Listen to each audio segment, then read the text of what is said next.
ஒரு ஒரு சின்ன ஒரு கதை ஒன்று கேட்போமா, கொஞ்சம் ரிலாக்ஸாக இருக்கும்ல. கதையை கேட்டு போய் சாப்பிட்டு தூங்கினா நல்லா நல்லா தூக்கம் வரும் இல்லையா? ஆமாம்.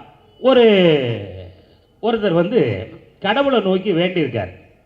என்ன வேணும் அப்படின்னா, கடவுளே ரொம்ப கஷ்டத்தில் இருக்கேன், எனக்கு ஒரு 1,00,000 ரூபா பணம் வேணும், எப்படியாவது கொஞ்சம் ஏற்பாடு பண்ணி தாயா அப்படின்னு சொல்லி ஒரு 2-3 நாளாக கேட்டுட்டு இருந்திருக்காரு.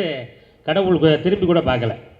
4வது நாள் வந்து கடவுளை ரொம்ப விரும்பி கேட்டதுனால, டேய் தம்பி, உனக்கு 1,00,000 ரூபா தாரேன், ஆனால் எனக்கு ஒரு தேங்காய் உடைக்கணும் அப்படின்னு சொல்லி அவர் கேட்டிருக்கார். என்னங்க 1,00,000 ரூபா தரீங்க, ஒரு தேங்காய் உடைக்க மாட்டோமா, கொடுங்க அப்படின்னோடனே கடவுள் 1,00,000 கொடுத்துட்டு காணாம போயிட்டார். அப்போ இவன் யோசித்தான், அடப்பாவியா கேட்டவுடனே தந்துட்டாரையா 1,00,000. அப்போ நம்ம எதுக்கு பேசாமல் அந்த வேஸ்ட்டாக தேங்காவை போட்டு உடைச்சிக்கிட்டு வச்சுக்கிட்டு, சரி இருந்தாலும் நம்ம சொல்லிட்டோம், ஆமாம் இருந்தாலும் ஒரு தேங்காய் வாங்கி உடைச்சிருவோமே அப்படின்னு கடையில் போய், அண்ணே தேங்காய் என்ன விலைண்ணே அப்படின்னு அவர் சொன்னாரா, ஒரு தேங்காய் 15 ரூபாப்பா அப்படின்னோடனே, 15 ரூபாயா ரொம்ப அதிகமாக இருக்குண்ணே அப்படின்னு. அப்போ நீங்கள் பண்ணுங்கள் தம்பி, இந்த இதுக்கு அடுத்த தெருவில் ஒரு கடை இருக்குது, அங்கே வேணால் போய் கேளுங்க, இதை விட கம்மியாக கிடைக்கும் அப்படின்னோடனே அடுத்த தெருவுக்கு போயிருக்காப்புல. வாங்கினது 1,00,000, ஒரே ஒரு தேங்காய் உடைக்கிறதுக்கு பல கம்பெனிகளில் ஏறி இறங்குது இந்த குரூப்பு. கடைசியில் பார்த்தா பக்கத்து தெருவில் போய் கேட்டிருக்காரு, அங்கே தேங்காய் 10 ரூபா அப்படின்னோடனே, இல்லைங்க ரேட் ரொம்ப ஓவராக இருக்குது அப்படின்னோடனே, அப்போ நீங்கள் ஒன்று பண்ணுங்கள், மார்க்கெட்டுக்கு போயிருங்க, அங்கே தேங்காய் ரொம்ப கம்மி விலையில் கிடைக்கும் அப்படின்னோடனே, சரி ஓகே நேரே மார்க்கெட்டில் போய் கேட்டால், ஐயா ஒரு தேங்காய் 7 ரூபா அப்படின்னா, இல்லைங்க ரொம்ப அதிகமாக இருக்குது அப்படின்னா, ஏங்க வா ஆமாம் எவ்வளவு நேரமாக இந்த தேங்காய்க்காக விசாரிச்சுக்கிட்டு இருக்கேன் அப்படின்னு கேட்டவுடனே, இல்லைங்க அதெல்லாம் உங்களுக்கு வேண்டாம், நீங்கள் தேங்காய் வந்து குறைந்த விலையில் எங்கே கிடைக்கும் அப்படின்னா, இந்த ஊரில் வந்து ஒரு ஆத்தாங்கரை இருக்குது, ஒரு குளத்தாங்கரை, ஆமாம் அங்கே போ, அது பக்கத்தில் ஒரு தென்னை மரம் இருக்கும், அந்த தென்னை மரத்தில் ஏறி நீ தேங்காய் பறிச்சிட்டின்னா எனக்கு 1 ரூபா கொடுத்தா போதும்பா, எனக்கு மரம் ஏறிலாம் காய் பறிக்க முடியாது.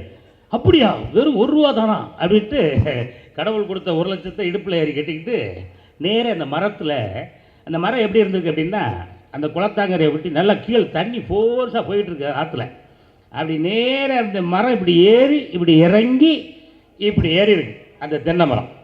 இவன் என்ன பண்ணுனா, அந்த 1,00,000 மடியில் கட்டிக்கிட்டு இந்த மரத்து மேலே கரகரன்னு ஏறிட்டான். ஏறின பிறகு தான் தெரியுது, திடீர்னு பார்த்தா கடுமையான காற்று, பயங்கரமான சூறாவளி காற்று, அவனால் பேலன்ஸ் பண்ண முடியல. டக்குன்னு என்ன பண்ணிட்டான், அச்சோ நம்ம எப்படியாவது இறங்கிடணுமே அப்படின்னு சொல்லி கையெல்லாம் அப்படியே ஆடி பதறி ஒரு தென்னை மட்டையை பிடிச்சி தொங்கிக்கிட்டு கிடக்கான். அந்த காற்றெல்லாம் எப்போ விடு, நம்ம எப்போ இறங்குவோன்னு தெரியலையே அப்படின்னு பார்க்கும்போது, இந்த சைடில் ஒருத்தர் வந்துகிட்டு இருக்கார். அவர் என்ன பண்ணிட்டு இருக்காரு அப்படின்னு கேட்டிங்கன்னா, நம்ம இந்த குக்கர் வியாபாரம்லாம் பார்ப்போம்ல அந்த இன்ஸ்டால்மெண்ட்டில், ஆமாம் அந்த குக்கர்லாம் ஒருத்தர் வியாபாரம் பார்த்துக்கிட்டு ஒரு யானை மேலே ஏறி வர்றாரு அவர். உடனே அங்கேருந்து கத்துனா நம்மளால், ஏய் ஹலோ குக்கர் வியாபாரி இங்கே வாங்க, கொஞ்சம் இந்த யானை அப்படி கொஞ்சம் அப்படி விட்டு நம்ம லைட்டாக கொஞ்சம் இறக்கி கொடுங்கன்னொன்னே, உனக்கு 10,000 ரூபா பணம் தரேன் அப்படின்னோடனே நம்ம குக்கர் வியாபாரிக்கு ஒரு பயங்கர ஹாப்பி ஆகிட்டார். உடனே வாங்க குக்கரெல்லாம் தூக்கி ஓரங்கட்டி வச்சுட்டு நேர யானை மேலே அப்படி நின்று அவர் காலை பிடிச்சி பத்திரமா இறங்குங்க அப்படின்னோடனே யானை நகர்ந்து போயிடுச்சு. கடைசியில் இப்போ நம்மளால் தேங்காய்க்காரன் மேலே தொங்கிட்டு கிடக்கிறான், அவன் காலை பிடிச்சி நம்ம குக்கருக்காரன் தொங்கிட்டு கிடக்கான். எப்படிடா தப்பிக்கிறது அப்படின்னு தெரிஞ்சு பார்த்தா, இந்த பக்கம் மாம்பழம் மாம்பழம் மாம்பழம் மாம்பழம் அப்படின்னு சொல்லி ஒரு மாம்பழம் வித்துட்டு வராங்க. அவர் எதில் வர்றாருன்னா ஒட்டகத்தில் வர்றாரு. ஒட்டகத்தில் மாம்பழம் வியாபாரம் புதுசாக இருக்குது. ஐயா ஒட்டகம், ஹலோ மாம்பழம் அப்படின்னா, என்ன இங்கே பாரு எங்கள் 2 பேரும் எப்படியாவது கொஞ்சம் காப்பாற்றி இறக்கி விட்டுருப்பா, உனக்கு நாங்கள் வந்து 10,000 ரூபா தரோம் அப்படின்னோட இந்த 2வது தொங்குற குக்கருக்காரர் சொல்கிறாரு, டேய் எப்படியாவது என்ன இறக்கி விட்டுடா, அவன் 10,000 தருவான், நான் ஒரு 5,000 ரூபா தரேன் அப்படின்னோட, ஆஹா நம்ம எவ்வளவு நாள் மாம்பழ வியாபாரம் பார்த்தாலும் இவ்வளோ காசெல்லாம் கிடைக்காது, ஆமாம் அப்படியே போகிறோன்னு சொல்லி ஒட்டகத்தை கொண்டு விட்டு அந்த 3வது காருக்கு அப்படி காலை பிடிச்ச உடனே ஒட்டகம் நகர்ந்து போயிடுச்சு. கிடைச்சல இப்போ கீழே இருக்கிற நம்ம ஆளு சொல்கிறாப்புல, யாரு நம்ம மாம்பழக்காரர், ஐயா ஐயா முதல்ல தொங்குறவரை தயவு செய்து கையை விட்டு விட்டுறாத, நீ எனக்கு 5,000 தரேன்னு சொன்ன, நான் உனக்கு 10,000 தரேன் அப்படின்னோட குக்கருக்காரர் கத்துறாரு, ஏய் மேலே கிடக்கிறவன தயவு செய்து நீ விட்டுறாத, நான் உனக்கு ஒரு 10,000 தரணும்னு மேலே இருக்கிற தேங்காய் வரு. ஆஹா அதிர்ஷ்டத்துக்கு மேலே அதிர்ஷ்டமாக கொட்டுது, கீழே இருக்கவன் 10,000 தரங்க, அதுக்கு மேலே அது மாம்பழம் 10 குக்கர் 10, ஆஹா 10 எவ்வளோ ஆச்சு, கடவுள் ஒரு 1 கொடுத்தாரு, அப்போ 1 கால் விரல எண்ணாம் 10 1 10 1 11 1 12 13 14 15 16 அப்படின்னா மொத்தமாக அப்படியே ஆற்றுக்கள் விழுந்து வெள்ளம் அடிச்சுட்டு போயிடுச்சு. இப்போ என்னாச்சு? மாம்பழமும் போச்சு, குக்கரும் போச்சு, மேலே இருந்ததும் போச்சு. இதுதான் இன்னைக்கு இந்த தேர்தலில் இப்போ நடக்க போகுது. அந்த மேலே தூக்குனது யாரும் தெரியுதுல்ல? படர் தாமரையா? ஏங்க அது நாட்டுக்கு கேடாச்சாங்க. படர் தாமரையா கேட்டால் தான் சொல்லியிருக்காப்புல. கடைசியில் இதே மாதிரி தான் இன்னைக்கு ஒரு இத்து போன ஒரு கூட்டணி அமைச்சு ஒருத்தருக்கு பின்னாடி ஒருத்தர் தொங்கிக்கிட்டு அமோகமாக அவங்க நம்பிக்கிட்டு இருக்காங்க. நாம் என்னமோ அப்படியே தொங்கி வந்துடும்டா அப்படின்னு. அங்கே தலைமையை மேலேயே ஆடிமே கிடக்கு. அப்புறம் கீழே வந்து நம்ம என்ன பண்ண முடியும்? அதனால் பிஜேபி வந்து தமிழ்நாட்டில் வந்து ஆட்சி அமைச்சிருக்கிறானே, இந்த மாதிரி ஒரு கோமாளித்தனத்தை எங்கேயாவது நம்ம கேட்க முடியுமா? நாங்கள்லாம் உள்ளே விடுவோமா? தாம்பரத்தை தாண்டி உள்ளே வர முடியுமா? தாம்பரம் வரைக்கும் வேணா வரலாமா? தாம்பரத்துக்குள்ளே வர முடியாதுல்ல. பார்டர் எங்கே எது வரைக்கும் சொல்லலாம்? நம்ம இந்த பக்கம் கிருஷ்ணகிரி சொல்லுவோமா? இந்த பக்கம் கிருஷ்ணகிரி இல்லையா? ஆமாம். இந்த பக்கம் எங்கே சொல்லலாம்? கன்னியாகுமரி சொல்லிடுமா? ஆமாம், கன்னியாகுமரி. இந்த பக்கம் கிருஷ்ணகிரி. இங்கே எங்கன்னா சொல்லலாம்? ஏதோ ஒரு பக்கம் விடுங்களேன். தமிழ்நாட்டு பார்டரையே டச் பண்ண முடியாத அது என்ன கட்சினா? பாலியல் கட்சியா? சாரி, என்ன பேர் வர மாட்டேங்க. பாஜகவாரு. சரி, ஐயோ பேர் கூட குழப்பமாகவே இருக்கு. ஆமாம், அதெல்லாம் விட்டுருவோம். இப்போ பரபரப்பாக எல்லாம் இப்போ மக்கள்லாம் பேசுகிறதுக்கு ஒருத்தர் வந்திருக்கார், புதுசாக வந்திருக்கார். அவர் வந்து கொஞ்சம் ஆமாம் 2011 2021 தான் கட்சி 21 கட்சியில் சேர்ந்தார் நினைக்கிறேன். அவர் பேர் என்ன? ஆட்டுக்குட்டி மலையா? ஆட்டுக்குட்டி அண்ணாமலை அப்படி ஒரு பேர் இருக்க. அதில் நீங்கள் இன்னொரு விஷயத்தை நல்லா கவனிக்கணும். இந்த தேர்தல் ரிசல்ட்டுக்கு தான் அவர் அந்த பேரை வச்சிருக்காரு. நாம அப்படின்னு ஒன்று வருது பார்த்தீங்களா? அதுதான் கடைசி ரிசல்ட் வந்து அங்கே தான் ஆக போகுது. புதுசாக இன்னைக்கு வந்து நின்று அவர் என்ன பேசுகிறாருன்னே ஒன்றுமே தெரில. நைட்டு எழுதி கொடுப்பாங்கல்ல, அதெல்லாம் அழகாக உட்காந்து மனப்பாடம் பண்ணிவிட்டு ஆமாம் யாரை பற்றிலாம் நமக்கு பேசினா, இந்த தமிழ்நாட்டுக்குள்ள என்னென்னத்தெல்லாம் பற்றி பேசினா எல்லாருக்கும் கோபம் வருமோ வெறி வருமோ அந்த மாதிரியே பேசி அந்த ஆள் பழகிட்டாப்புல. ஏன்னா வந்த ரூட்டு அந்த மாதிரிலாம் அந்த ரூட்டுகள்லாம் வந்து இப்போ கடைசியாக நம்ம அவர் தமிழ்நாட்டுக்காரர் தான். ஆனால் தமிழ்நாடே எனக்கு பிடிக்காது அப்படின்னு சொன்னதெல்லாம் நீங்கள் உங்களுக்கு தெரியும் இல்லையா? ஆமாம், தமிழன் என்று சொல்வதில் எனக்கு பெருமை கிடையாது, ஒரு கன்னடன் என்று சொல்வதில் தான் எனக்கு பெருமை அப்படின்ற அன்னைக்கு பீர்த்தினிய இன்னைக்கு இங்கே வந்து நின்றுட்டு தமிழ்நாட்டையே காப்பாற்ற போகிறேன் அப்படின்னு சொன்னால், தம்பி ஒன்றே ஒன்று சொல்கிறேன், தயவுசெய்து நீங்கள் ப்ளீஸ் அந்த ஐபிஎஸ் வேலையா ஆமாம் அந்த வேலைக்கே தயவுசெய்து இந்த நம்ம ஜூன் 3 தானே, ஜூன் 4ஆம் தேதி தயவுசெய்து ரிசல்ட் வரும். ஆமாம் 5ஆம் தேதியிலேருந்து பழையபடி நீங்கள் அந்த வேலைக்கே போயிட்டீங்கன்னா தயவுசெய்து வீட்டில் நல்ல சோறு கிடைக்கும். இல்லைன்னா அந்த எந்த சோத்துக்குமே வழி இல்லாமல் பழையபடி பாவம் உங்கள் கதையை நம்ம சொல்ல முடியாது. அதனால் இந்த மேடையின் வாயிலாக தம்பி அவருக்கு அந்த சொல்கிறது என்ன அப்படின்னா, தயவுசெய்து உங்கள் வேலைக்கே கிளம்புற வழியை பாருங்கள், இங்கே விடுங்க. ஏன்னா இங்கே நாங்கள் என்ன எப்படி இருக்கோம்னா, இங்கே வலிமையான ஒரு கூட்டணியாக இருக்கும். கிட்டத்தட்ட 10 வருடங்களாக இந்த இந்தியாவை கொஞ்சம் கொஞ்சமாக காலி பண்ணி யாருக்கிட்ட அவங்க விற்றாங்க அப்படின்றதெல்லாம் இப்போ நம்ம திருப்பி அதெல்லாம் ஞாபகப்படுத்தி எதுக்கு போட்டு உங்கள் தூக்கத்தை கெடுத்து அதெல்லாம் நமக்கு வேண்டாம் இல்லையா? அதனால் அம்பானி அதானி அந்த குரூப்பு அப்புறம் இந்த பீர் கம்பெனி வச்சுருந்தார் ஒரு ஆள், அவர்கிட்டலாம் பாதி நாட்டை விற்றுட்டாங்களா, ஒரு சில ஏரியாக்கள் அவருக்கு விற்றுட்டாங்க. அப்புறம் அவர் அந்த கம்பெனியை விற்றுட்டு போனார். அந்த கதெல்லாம் உண்டு. 1000 கோடி 2000 கோடி 3000 கோடி பல ஆயிரம் கோடிகளை வந்து கிட்டத்தட்ட கடன் தள்ளுபடி பண்ணி அந்த ஏழைகளெல்லாம் காப்பாற்றிய கட்சி தான் பாரதிய ஜனதா கட்சி. இப்போ வந்து நாங்கள் அதை செய்து விட்டோம் இதை செய்து விட்டோம்னு சொல்லி இன்றைக்கி வந்து வெட்கக்கேடாக இங்கே வந்து வாக்குகளை கேட்டுக்கிட்டு இருக்காங்க. ஆனால் தமிழ்நாட்டை பொறுத்த வரைக்கும் உங்களெல்லாம் உள்ளவே விடக்கூடாத அளவுக்கு ஒரு சிங்கம் இங்கே கர்ச்சிக்கிட்டு இருக்கு அப்படின்னு சொன்னால் எங்களுடைய தமிழக முதல்வர், உலக மக்களால் அற்புதமான முதல்வர் அப்படின்னு பேர் எடுத்திருக்கிற எங்களுடைய தங்க தளபதி மு.க. ஸ்டாலின் அவர்கள் இருக்கிற வரைக்கும் ஒன்றால் அங்கே ஒரு புழு பூச்சை கூட பிடுங்க முடியாது. எங்கள் தங்க தளபதியோட இன்னொரு சிங்க தளபதி கூடவே சுற்றிட்டு இருக்காரு. இவருக்கு சரியான ஆள் யாருன்னா அவர் மட்டும்தான். ஆமாம், அவர் என்ன பேசினாலும் அதுக்கு உடனடியாக பதில் வந்து கொடுக்கக்கூடிய ஆற்றல் கொண்டவர் தான் எங்களுடைய சின்னவர் திரு உதயநிதி ஸ்டாலின் அவர்கள். எங்கே போனாலும் இன்னைக்கு அவர் உண்மையில் ரொம்ப ஆச்சரியமாக இருக்குது. எப்படி அதுதான் நம்ம திராவிட முன்னேற்ற கழகத்தினுடைய ரத்தம், அவ்வளவு வேகம், அந்த வேகத்தை காட்டுறாங்க. ஆமாம், இவங்கெல்லாம் இருக்கும்போது அதையும் தாண்டி இப்போ நம்ம ஏரியாவில் அண்ணன் சேகர் பாபண்ணன் இருக்காங்க. சேகர் பாபண்ணனை இப்போ தாண்டிலாம் நீங்கள் இங்கே ஓட்டு வாங்கிட முடியுமா? சேகர் பாபண்ணனை தாண்டி நீங்கள் ஒரு ஓட்டு வாங்க முடியுமா? ஒரே ஒரு ஓட்டு, ரொம்ப கஷ்டம்தான். என்னம்மா வாய்ப்பில்லை ராஜாவா?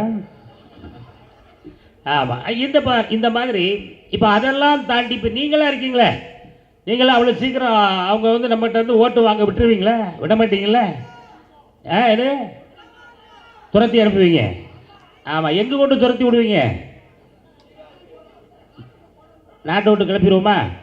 உங்களுக்கு சரியான ஊர் இப்போ மணிப்பூர்னு சொல்லி அங்கே அனுப்பி விட்ருவோமா? எங்கே மணிப்பூருக்கே போக சொல்லிடுமா? சரி, பாவம் அங்கே ஏற்கனவே அடி வாங்கிட்டு தான் இந்த பக்கமாக ஓடி வந்திருக்காப்புல, அதனால் இங்கே திரும்ப அது எங்கே வேணாலும் போட்டும் விட்டுருவோம், ஒன்றும் பிரச்சனை இல்லை.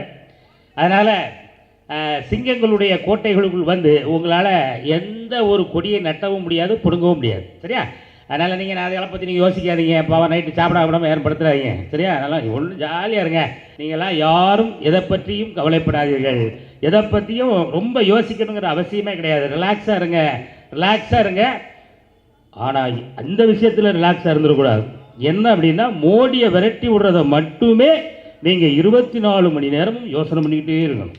ஆமாம், அக்கா மாதிரிலாம் நீங்கள் சாப்பாட்டுக்கு அரிசி களையும் போதே இந்த மோடியை விரட்டி விடணும் அப்படின்னே யோசனை பண்ணிட்டே இருக்கணும். அண்ணன் சேவிங் பண்ணுவீங்களா? பண்ண முடியல. சேவிங் பண்ணாமல் தாடி அப்படி நீங்கள் இழுக்கும் போது மோடியை விரட்டி விடணும் அப்படின்னு. ஆமாம், அப்படி எண்ணெய் தேய்க்கும் போது, ட்ரெஸ் போடும்போது, இந்த மாதிரி எல்லா வகைகள்லையும் மோடியை விரட்டி விடணுங்கிற எண்ணத்தை உங்களுக்குள்ளே வளர்த்துக்கிட்டே இருங்க. வருகின்ற 19ஆம் தேதி ஜாலியாக காலையில் உதயசூரியன் உதிப்பான். உதயசூரியன் உதித்த உடனே அழகாக இருந்துச்சு, ஜாலியாக குளிச்சுட்டு எல்லா குழந்தை குட்டிகளுக்கெல்லாம் இந்த நாடு நல்லா இருக்க போகிறதுக்காக ஒரு அற்புதமான நாள் இந்த நாள் தான்ப்பா. ஆமாம், வாங்க எல்லாருமே சேர்ந்து ஓட்டு போட்டு வருமா அப்படின்னு சொல்லி ஆண்கள்லாம் அற்புதமான பேண்ட் ஷர்ட்டை இருக்கவங்க பேண்ட் ஷர்ட்டை போட்டுவிடுங்க, பார்டர் வேட்டி இருக்கவங்க நம்ம பார்டர் வேட்டி கட்டிக்கிடுங்க. கூட்டணி கட்சி தோழர்கள்லாம் அது உங்களுக்கு என்ன ட்ரெஸ் பிடிக்குதோ அந்த ட்ரெஸ்லாம் போடுங்க.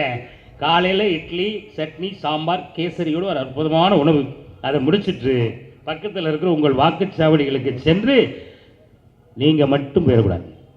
நீங்கள் உங்கள் பக்கத்து வீட்டில் ஒருத்தர் இருப்பார்ல, இப்படிலாம் கையை காமிச்சிட்டே இருப்பார். நாங்கள் தான்டா அப்படிம்பார். அவர் அப்படி கையை லேசாக அப்படி கீழே இறக்கி கையோடு கொட்டுவார். தம்பிங்க வாங்க. அதாவது லாஜிக்காக சில விஷயங்கள் நம்ம யோசிக்கணும்ல, அவர்கிட்ட அந்த நிலைமையெல்லாம் சொல்லி புரிய வைங்க. என்ன அப்படின்னா, மேலே பிஜேபிக்கும் எங்களுக்கும் இப்போ நீயா நானா உன்னை காலி பண்ணுறதுக்கு நாங்கள் தாண்டா சரியான ஆள்னு எங்கள் தங்க தளபதி மு.க. ஸ்டாலின் அவர்களுடைய தலைமையில் இன்றைக்கி இந்தியா கூட்டணி அப்படி வெயிட்டாக நாங்கள் ஏற்றாப்புல நிற்கிறோம். அந்த பக்கம் தீஞ்சு போய் எந்த பக்கம் ஒரு நாள் தப்ப முடியலன்னா அடப்பு போடுறாங்களேன்னு பயந்துட்டு இருக்கக்கூடிய பிஜேபி. இதுக்கு இடையில நீங்கள்லாம் யார்? உங்களுக்கு ஓட்டு போட்டால் நீங்கள் அது எழுதி செல்லாத ஓட்டுறேன். இதெல்லாம் அவர்களுக்கு சொல்லி புரிய வச்சு, ஆமாம், குக்கர்லாம் இந்த விஷயத்தை அன்றைக்கி பயன்படுத்தாதீங்க. சரியா? வீட்டில் இருந்தால் கொஞ்சம் அதெல்லாம் ஒதுக்கி வச்சுட்டு நல்லா ஏதாவது ஹோட்டலில் கூட வாங்கி சாப்பிடுங்களேன். ஆமாம், அப்படி சாப்பிடுங்க. தயவு செய்து இன்னொரு 15 நாளைக்கு இந்த மாம்பழத்தெல்லாம் சாப்பாட்டில் யாரும் சேர்க்காதீங்க, தயவுசெய்து. சரியா? அதெல்லாம் சேர்க்காதீங்க. ஒன்லி நம்ம கண்ணில் தெரிகிறது எதுவோ நம்மளுடைய அற்புதமான வேட்பாளர், மரியாதைக்குரிய அன்பு வேட்பாளர், தளபதி அவர்களுடைய ஆசியை பெற்ற வேட்பாளர், முத்தமிழறிஞர் கலைஞர் அவர்களினுடைய பேரை நம் அனைவருக்கும் ரொம்ப நன்கு பரிச்சயமான, நம்ம கூப்பிட்ட குரலுக்கு நம்ம இந்த வெள்ளத்தோடெல்லாம் பார்த்தேன், ஏகப்பட்ட உதவிகள். ஆமாம், நீங்களாம் அப்படி ஓடி ஓடி ஓடி ஓடி உதவி பண்ணும்போது, ஆமாம், இந்த பகுதியினுடைய எம்பியாக அவரும் சரி, நம்ம சிங்கம் உதயநிதி ஸ்டாலின் அவர்களும் சரி, ஓடி ஓடி ஓடி ஓடி எல்லா பகுதி மக்களுக்கும் அந்த நேரத்திலும் ஆமாம் ஓடி ஓடி உழைத்த நம்முடைய எல்லாருடைய அன்பை பெற்ற அருமை வேட்பாளர் திரு தயாநிதி மாறன் அவர்களுக்கு வெற்றியின் சின்னம், இந்தியாவை ஒழிக்கக்கூடிய அதிகாரம், இந்தியாவினுடைய பாசிச ஆட்சியை ஒழிக்கக்கூடிய அதிகாரம் கொண்ட சின்னம் உதயசூரியன். அதனால உதயசூரியன் உதயசூரியன் உதயசூரியன் சின்னத்திலே முத்திரையிட்டு பெருவாரியான வாக்கு வித்தியாசத்தில் அருமை வேட்பாளர் தயாநிதி மாறன் அவர்களை மிகப்பெரிய வெற்றியை பெற்று பாராளுமன்றத்துக்கு நம்ம இன்னொரு வாட்டி அனுப்புகிறோம். அனுப்புறது எதுக்கு அப்படின்னு கேட்டால், மேலே இருக்கிற ராகு காலம் முடிஞ்சு ராகுல் காலம் ஸ்டார்ட் ஆக போகுது. அங்கே நம்ம ஆட்க போய் அப்படி களம் இறங்கும் போது அவர்கிட்ட அழகாக ஜாலியாக பக்கத்தில் போய் உட்காந்து கேட்கலாம். வணக்கம் ராகுல், நல்லா இருக்கீங்களா? சூப்பரு, நீங்கள் சொன்ன மாதிரியே பிரதமர் ஆகிட்டீங்க. ஆமாம், இந்தியா வந்து இப்போ நம்ம மகிழ்ச்சியான நாடாக மாறிடுச்சு, எல்லா மக்களும் சந்தோஷமாக இருக்கணும். இந்த ஜிஎஸ்டின்னு வரியை போட்டு சோழியை முடிச்சோம்ல, தயவுசெய்து அதெல்லாம் கேன்சல் பண்ணுங்கள். ஆமாம், அது சோழி முடிங்க. இந்த பெண்களுக்கெல்லாம் மாதம் 1 லட்சம் கொடுக்குன்னு சொன்னீங்களே, அதெல்லாம் கரெக்டாக கொடுங்க. ஏன் அப்படின்னா, திராவிட முன்னேற்ற கழகத்தினுடைய தலைவர் எங்கள் தளபதி சொன்னதை செய்யக்கூடிய எங்கள் தளபதி 1000 ரூபா கொடுக்கிறேன் இன்ன வரைக்கும் மிக சிறப்பாக செஞ்சார். வெள்ள நிவாரணத் தொகை மேலிருந்து அந்த மோடி எதையுமே செய்யாத நேரத்திலும் கூட நம் மக்கள் அனைவருக்கும் ரூபாய் 6000 கொடுத்து என் மக்களுக்கு நான் இருக்கேன் அப்படின்னு சொன்ன எங்க தங்க தளபதி ஒருத்தர் அங்க இருக்காரு. அதனால அவரோடு கூட இணைந்து இந்தியாவை காப்பாற்றுங்கள், இந்திய மக்களை காப்பாற்றுங்கள். குறிப்பாக மத்திய சென்னையை நாங்கள் கேட்கிற எங்க உதவி எங்களுக்கு செய்யுங்கன்னு உரிமையோடு பெற்றுத்தரக்கூடிய அருமை வேட்பாளர் தயாநிபாதன் அவர்களுக்கு உதயசூரியன் சின்னத்திலே முத்திரையிட்டு லட்சக்கணக்கான வாக்குகள் வித்தியாசத்தில் பாராளுமன்றத்துக்கு அனுப்புவோம் என்ற ஒரு சூளுரையை எடுத்து நீங்க கண்டிப்பாக செய்வீங்க அப்படின்னு நம்பி இவ்வளவு நேரம் பொறுமையாக கேட்ட அத்தனை அன்பு உடன்பிறப்புகள் அனைவருக்கும் என்னுடைய அன்பான நன்றிகளை சொல்லி விடைபெறுகிறேன். நன்றி, வணக்கம்.